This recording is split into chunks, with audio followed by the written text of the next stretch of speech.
Let's start your summation reviews this year with Belle. Just like last year with Josie and the Tiger and the Fish, I think no one expected me to review this film.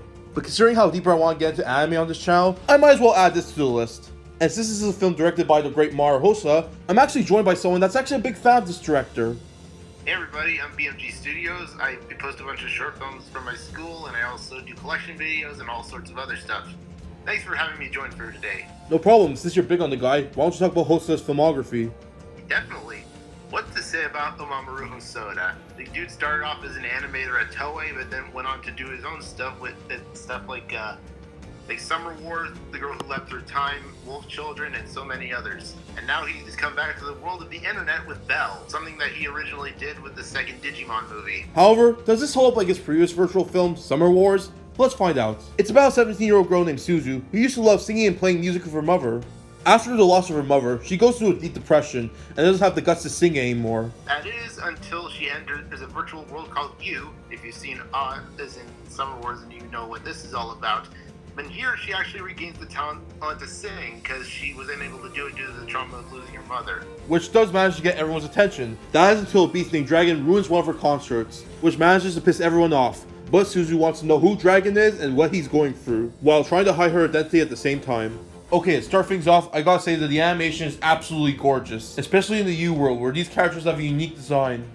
What makes it unique is that Hosoda decided to have the real world be 2D animated, while the world of U is in CG, but with 2D art style to it. Not to mention having some amazing effects, especially during Belle's concerts. But with that being said, I do think this is Hosoda's weakest film in his library. Like, this is definitely better than the Digimon movie, but not as good as his other works. And that's basically how it's trying to tell a story. One thing to take note over here is that this is supposed to be a take on Beauty and the Beast. I'm surprised that Hosoda actually decided to do his own take on Beauty and the Beast, given how many times it's been told. But my issue with that is that this is supposed to be about Suzu coping with her loss. But then it just jumps to her trying to help Dragon. To me, it just doesn't fit the actual story it's trying to tell. But hey, it's way better than the live action movie.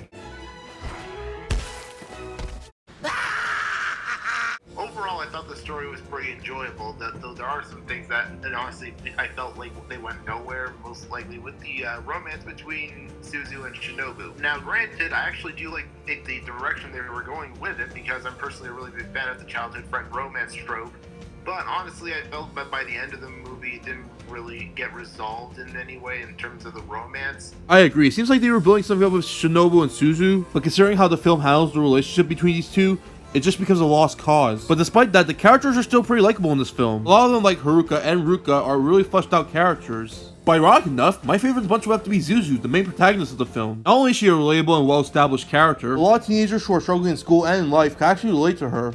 Suzu was honestly one of the most relatable characters I've watched in an anime film as of recently.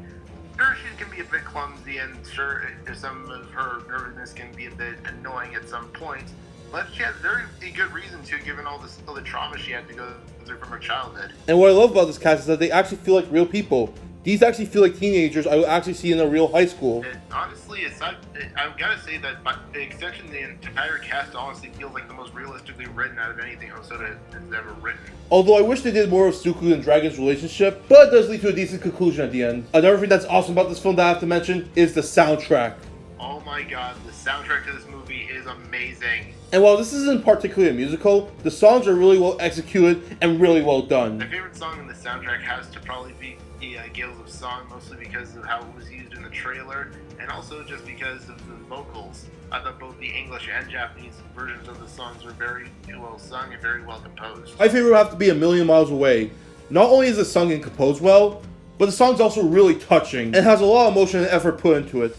Overall, this is honestly one of my favorite works by Mamoru Hosoda. I thought the animation was amazing, the characters are well written, the songs are amazing to listen to, and it's just a feel-good movie all around. I wouldn't say this is my favorite Mamoru Hosoda film since it does suffer from a weak story, but it still has a lot of great elements to it with some touching moments, beautiful looking animation, a fun soundtrack, and some relatable and lovable characters. If you love Hosoda's previous films or you're a big anime fan like us, then you'll have a blast with this movie. I even recommend this for non-anime fans. This is still a good time. I would definitely recommend this movie to anyone, not just anime fans, but also anyone who wants to have a good time watching a movie about these type of themes. While I still consider Wolf Children to be my favorite Hosoda film, this is still a solid film and I consider it a nice addition to his collection. Well, thanks for joining me for this review, Not a problem at all. and hopefully we'll have more collaborations in the future. Definitely.